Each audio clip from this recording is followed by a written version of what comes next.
আশাপূর্ণা দেবীর লেখা ছোট গল্প নীল রক্ত।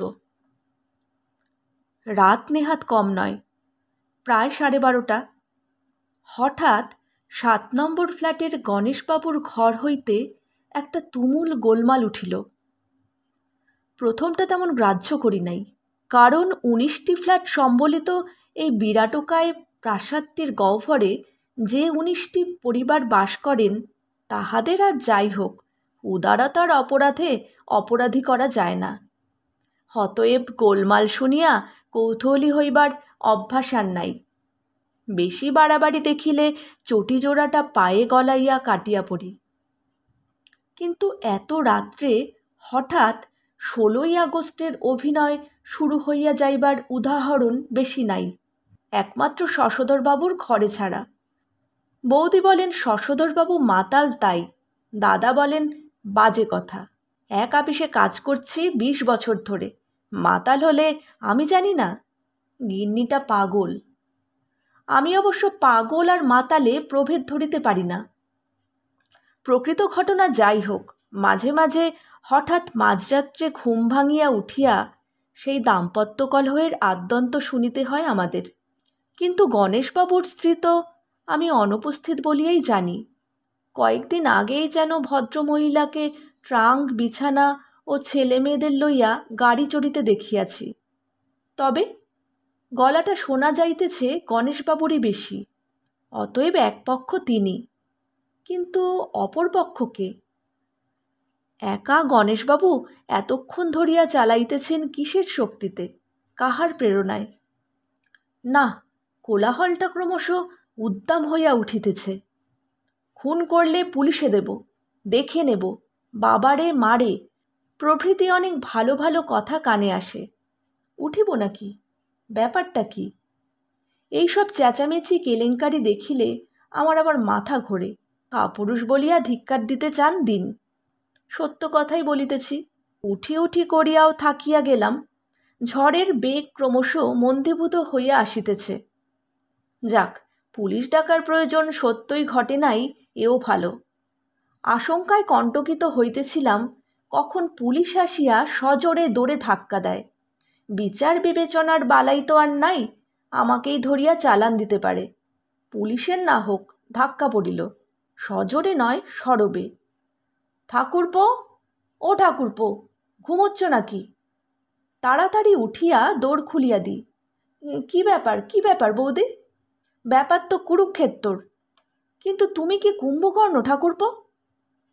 অপরাধ? বলো কি? ধন্যবাদ বাবা, কোটি কোটি প্রণাম তোমার চরণে। মহাপুরুষ নাম দিয়েছে কি সাধে? এই ধুন্ধুমার কাণ্ড হয়ে গেল, আর তুমি কিছু টের পাওনি?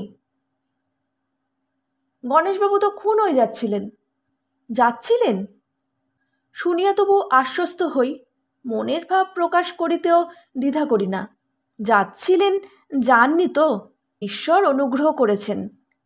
কিন্তু হত্যাকারীকে? আপাতত উনি এখন বিপত্নিক। রাত দুপুরে খুনোখুনিটা কার সঙ্গে? আচ্ছা ঠাকুরপো, এই বুঝি তোমাদের মনোভাব?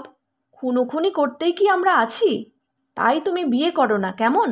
খুন করতে বসেছিলেন কে জানো? ললিতবাবুর মেয়ে সরমা। ঔদাসীন্য বজায় রাখা কঠিন হইতেছে। ললিতবাবুর মেয়ে গণেশবাবুকে খুন করতে গিয়েছিল? তার মানে আর কি, চুরি করতে গিয়ে ধরা পড়েছিলেন সুন্দরী। চুরি? ললিতবাবুর মেয়ে গণেশবাবুর ঘরে? হ্যাঁ গো হ্যাঁ, মেয়েটি তো চোরের অগ্রগণ্য। কে না জানে এ কথা। তুমি যেমন চোখ বুজে পৃথিবীতে চড়ে বেড়াও, ওর ভয়ে পকেটে পয়সা রেখে স্বস্তি পায় না লোকে। সুবিধে পেলেই টাকাটা শিকেটা সরাবে। বিস্ময়ের ধাক্কাটা কাটাইয়া বলি, রোসো, আমাকে আগে বুঝতে দাও। গণেশবাবু তো ঘরেই ছিলেন। আহা, তা তো তিনি ছিলেন। ভেবেছে মিনসে ঘুমোচ্ছে, গিয়েছে চুপি চুপি। বলা বাহুল্য, ভাষা সম্বন্ধে কোনো কুসংস্কার বৌদির নাই। বক্তব্যকে প্রাঞ্জল করতে তিনি আধুনিক পৌরাণিক সর্ববিধ ভাষাই প্রয়োগ করেন। এ পর্যন্ত তো বুঝলাম। তারপর? বুকে ছুরি বসিয়ে দিচ্ছিল নাকি গলা টিপে ধরেছিল? বৌদি বিরক্ত হইয়া ওঠেন। আহা, তা কেন? চুপি চুপি দেরাজটি খুলছিল। গণেশবাবু টের পেয়ে যেই না উঠে চেপে ধরেছেন, আর টেবিল থেকে ভারী কাঁসার গেলাসটা ঢাই করে বসিয়ে দিয়েছে তার কপালে। উফ, সে কি রক্তারক্তি কাণ্ড! ননির মার ভাইপো এসে ব্যান্ডেজ বেঁধে দিল। বাপ্পা, মেয়ে মানুষ এত বড় দজ্জাল! আমি ইতস্তত করিয়া বলি, এ তো তোমরা একতরফাই শুনেছ। এমনও তো হতে পারে গণেশবাবুই কোনো কুমতলবে। আহা, পারবে না কেন? হতে তো সবই পারে। অমুক পোড়াকে আমি ভালো বলি না, কিন্তু মনে রেখো ঘরটা কিন্তু ললিতবাবুদের নয়, গণেশবাবুর। তা বটে, কথাটা মিথ্যে নয়। মুখ্য বলিয়া কি লজিক বোঝে না বৌদি? কয়েক সেকেন্ড চুপ করিয়া থাকিয়া বলি, তা ধরা পড়ে কি করল মেয়েটা? আহ, ছি ছি ছি, তার কথা আর বলো না ভাই। প্রথমটা খুব তেজ দেখিয়ে বেশ করেছি, খুব করেছি, ছোট লোক, চামার, শয়তান এইসব চোটপাট করছিল। তারপর সে বুনো ঘোড়ার মতো ঘাড় গুজে দাঁড়িয়ে রইল, নড়লও না গো। এই লোকে একেবারে লোকারণ্য। শেষে একেবারে বাপ এসে মারতে মারতে টেনে নিয়ে গেল। পাশের ঘর হইতে দাদার কাশির আওয়াজ আসিতেছে। ঠিক কাশি নয়, কাশির ভান। অর্থাৎ তিনি যে জাগিয়া আছেন এবং বিরহ যন্ত্রণা ভোগ করিতেছেন সে সম্বন্ধে অবহিত করিয়া দেয়া বৌদিকে। কার্যকারণের নিয়মানুসারে বৌদির উৎসাহদীপ্তি কিছুটা স্তিমিত হইয়া আসে। বাকি বক্তব্যটুকু সংক্ষেপে সারিয়া লইয়া সরিয়া পড়েন। ঘুমোও তুমি তাহলে, বক বক করে তোমার ঘুমের ব্যাঘাত করে দিলাম। ভদ্রতার এই কথাটুকু উচ্চারণ করিয়া তিনি তো যান, কিন্তু ঘুম সহজে আসিতে চায় না। বহুবার দেখিয়াছি ললিতবাবুর মেয়েকে সিঁড়িতে ওঠানামা করিতে, দালানে বারান্দায়, কিন্তু কথা কহিতে দেখি নাই বড় একটা। ছোট করিয়া চুল কাটা, উদ্ধত ভঙ্গি, দীর্ঘাঙ্গী। সেই মেয়েটাকে যতবারই মনে করিতে চেষ্টা করি বৌদির বর্ণনার সঙ্গে মিলাইতে পারি না। বৌদির অভিযোগটা কি সত্য হওয়া সম্ভব? চোরের মতো কুণ্ঠিত ভাব কোথায়? কিন্তু নিজেই কি আমি কিছুদিন যাবৎ পকেটের ওজন সম্বন্ধে ধাঁধায় পড়িতেছি না? অন্যমনস্ক প্রকৃতি বলিয়া একটা বদনাম আমার আছে বটে, অথচ আমার অজ্ঞাতসারে আমার পকেটের ওজন হ্রাসের সংবাদ একবার বৌদির কানে উঠিলে বাড়ির ছিটাকে নাস্তানাবুদ হইতে হইবে, এই আশঙ্কায় কথাটি আমি কহি নাই। তবে কি শর্মাই? এত অসম্ভব ঘটনাও সম্ভব? মনটায় যত অস্বস্তিই থাক, চুপচাপ থাকি, দিন কাটে। তেমনই খাটো চুল উড়াইয়া উদ্ধত মুখে ঘুরিয়া বেড়াইতে দেখি মেয়েটাকে। তেমনি মাঝে মাঝে পকেটের পয়সাও গোলমাল হইতে থাকে, অথচ সাবধান হইবার উৎসাহ খুঁজিয়া পাই নাই। হঠাৎ একদিন আমিও গণেশবাবুর মতো হাতে নাতে ধরিয়া ফেলিলাম। লাস্ট শোতে সিনেমা দেখিয়া ফিরিয়াছি। ঘরে ঢুকিয়া সুইচটা জ্বালিতেই স্তম্ভিত হইয়া গেলাম। খোলা সুটকেসের সামনে সরমা। কিংকর্তব্য বিমূঢ় কথার অর্থ এত গভীরভাবে অনুভব করিয়াছি কবে? আলো নিবন, আলো নিবন বলছি। চাপা তীক্ষ্ণস্বরে হুকুমের সুর। আলো নিভব কেন? অনেক কষ্টে উচ্চারণ করি। পালাও তুমি, শিগগির পালাও। কেন পালাবো? কণ্ঠস্বর মুখের গড়নের মতোই উদ্ধত। বিরক্তভাবে বলি, পালাবে না তো কি গেলাস ছুঁড়ে মারবে? ওহ, গণেশবাবুর খোঁটা দেয়া হচ্ছে? সে ছোট লোকটাকে বেশ করেছি মেরেছি, মারবই তো। দরকার হলে থানির ছুঁড়েও মারতে পারি আমি, তা জানেন? জানলাম, কিন্তু আমার সুটকেস নিয়ে তোমার কি দরকার জানতে পারলে ভালো হয়। সত্য কথা বলতে কি, খোলা সুটকেসের সামনে বসিয়া থাকিতে দেখিয়াও মারাত্মক একটা চোর দেখিয়াছি এমন অনুভূতি আসে না। সশব্দে ডালাটা বন্ধ করিয়া দিয়া উঠিয়া আসে সরমা। উগ্রস্বরে বলে, থাক থাক, আর সুটকেসের বড়াই করতে হবে না। মিথ্যে খাটুনি সার, ছাই আছে সুটকেসে। ভারী কৌতুক অনুভব করি। চুরি করিতে আসিয়া এমন স্ট্রেস ফ্রি। চুরির যোগ্য বস্তু নাই বলিয়া গৃহস্থকে ধিক্কার, মজা তো মন্দ নয়। হয়তো চোর যদি ললিতবাবুর কন্যা না হইয়া পুত্র হইত, এমন কৌতুক বোধ করিতাম না। তরুণী নারীর মোহময় প্রভাব অস্বীকার করিয়া লাভ নাই। কেহ দেখিয়া ফেলার আগে সরমাকে সরানো দরকার। এ চৈতন্য থাকিলেও নিছক কথা কহিবার লোভেই কথা কই। এইমাত্র যে আমার ঘরে শীত কাটিতে আসিয়াছিল, তাহার সঙ্গে হাসির কথা কহিতেও বাধে না। হাসিয়া বলি, সত্যি ভারী অন্যায় হয়ে গেছে বটে, উচিত ছিল সুটকেসে কিছু রেখে দেওয়া। কি বলো তুমি? কিন্তু এ কি বিশ্রী অভ্যাস তোমার, না বলে কয়ে নেওয়া। সরমা ক্রুদ্ধস্বরে কহিল, কেন হবে না বিশ্রী অভ্যাস? কেউ কি ইচ্ছে করে দেবে 1 পয়সা? বাহ, তাই বা দেবে কেন লোকে? শুধু শুধু কে কাকে দেয়? সরমা আমার কথায় উত্তেজিত হইয়া ওঠে। জানি জানি কেউ কিছু দেয় না শুধু শুধু। তাহলে কি করব আমরা শুনি? না খেয়ে মরব? বাবা ভাড়া দিতে পারে না বলে বাড়িওয়ালার ছেলে কি যাচ্ছে তাই অপমান করছে রোজ, দেখতে পান না? গম্ভীরভাবে বলি। সে তোমার বাবা বুঝবেন। বাবা বুঝবেন? আহা, কি বুঝোমান বাবা আমার! সরমা ভ্যাংচাইয়া ওঠে। বাবার বোধশক্তি সব আছে যে, মদ খেয়ে পড়ে থাকে 24 ঘন্টা। তীব্র উত্তর এবারে আমিই দিই। তাই বুঝি তুমি সুসন্তানের মতো উপার্জন করে মদের পয়সার যোগান দাও? তা পথটা মন্দ নয়, খাটুনিও নেই। হঠাৎ যেন ফাটিয়া পড়ে সরমা। তাছাড়া আর কি করব? আমি কি লেখাপড়া শিখেছি যে চাকরি করে টাকা আনবো? ছোট লোক গণেশবাবুটা যা বলে তাই শুনলেই বুঝি ভালো হয় আপনাদের?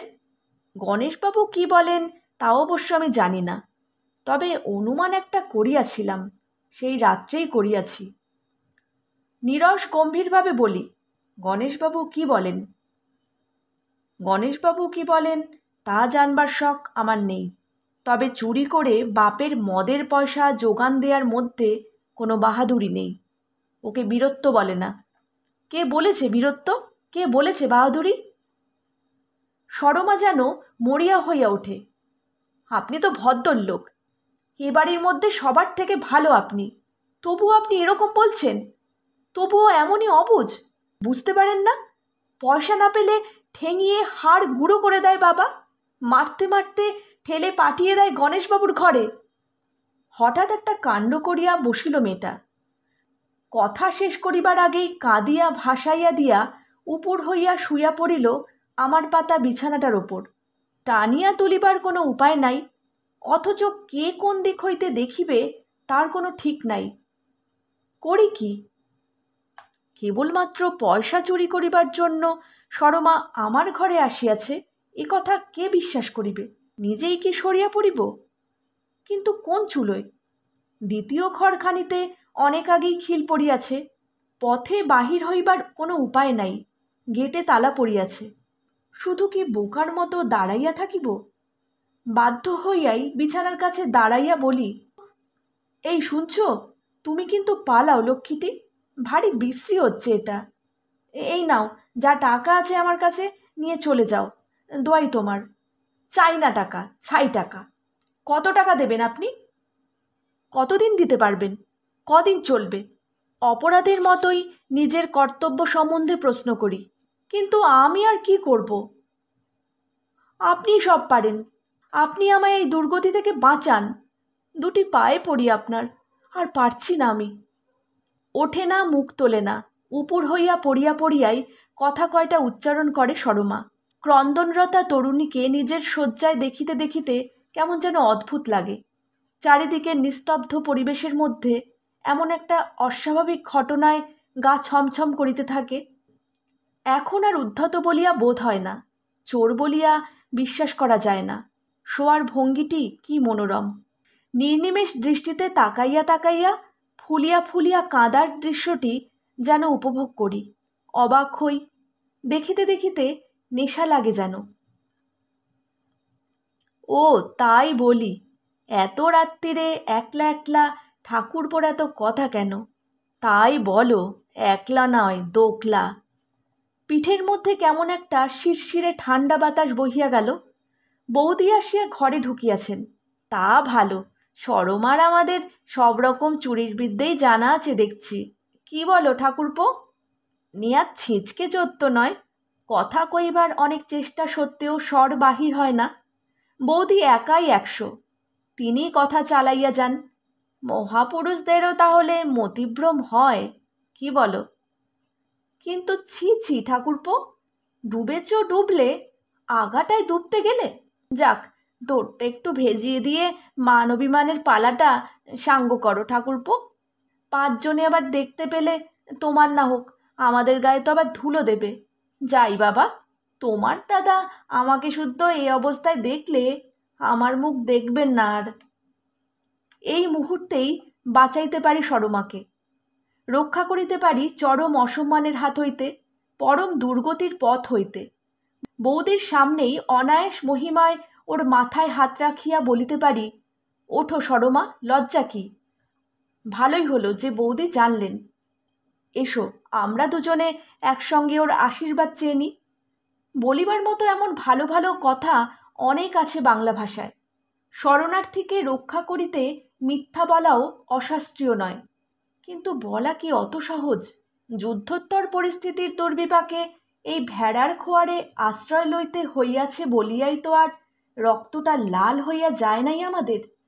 তাই ভালো ভালো কথার মোহ ত্যাগ করিয়া প্রকৃত ঘটনা প্রকাশ করিয়া দিতে বৌদির পিছন পিছন বাহির হইয়া আসি।